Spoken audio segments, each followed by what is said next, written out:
সারাদিন রোজা রেখে পেঁয়াজি ছোলা বুট মুড়ি খাওয়ায় যে মজা, সারাদিন ভাত খাইয়া তারপরে ইফতারে শরীক হওয়া, ছাগলে ঘাস খাইলে যেমন লাগে ওই রকম তার মুখে লাগে, এই মজা পাবে না।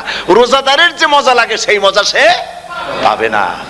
সারা মাস রোজা থাকার পর, আল্লাহর হুকুম মেনে সারা রাত রোজা রাখার পর, তারপরে ঈদের দিনে জামা কাপড় পরিষ্কার করে শেরওয়ানি গায়ে লাগাইয়া পাঞ্জাবি পরে আতর মেখে এরপরে ঈদের জামাতে যখন দাঁড়ায় যায়, সে যে মজা পায়, সারা মাস রোজা রেখে ঈদের জামাতে গিয়ে সে যে মজা পায়, যে রোজা রাখলো না ঈদের দিনে খুব জামা পাজামা সেন্ট এগুলো মেখে টেকে প্রথম কাতারে গিয়ে দাঁড়ায় গেছে, ও সেই মজা পাবে না। ওর মনের মধ্যে একটা চোর চোর ভাব থেকেই যায়।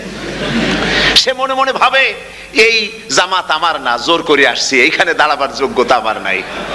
মনের মধ্যে সে একটা অপরাধী ফিল করে, সে ফিল করতে থাকে।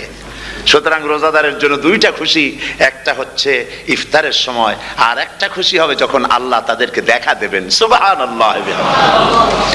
এই রোজা আল্লাহ পাক দান করেছেন। আচ্ছা, কি জন্য রোজা আমাদের দিলেন? এই জন্য দিয়েছেন যে একটা মাস পৃথিবীর মুসলমানরা না খেয়ে থাকুক দিনের বেলায়, ওই না খেয়ে থাকার যে খাবারগুলি বাঁচবে এগুলি আল্লাহ অন্য কোনো এলাকার মানুষদের খাওয়াবেন নাকি? এই জন্য করেছেন রোজা, এই জন্য করেন নাই। রোজার ফজিলত আল্লাহর নবী বলেছেন, রমজান মুবারকের এত ফজিলত, মানুষ যখন কোন ইবাদত করে আল্লাহ পাক সেই ইবাদতের নেক আমলের সওয়াব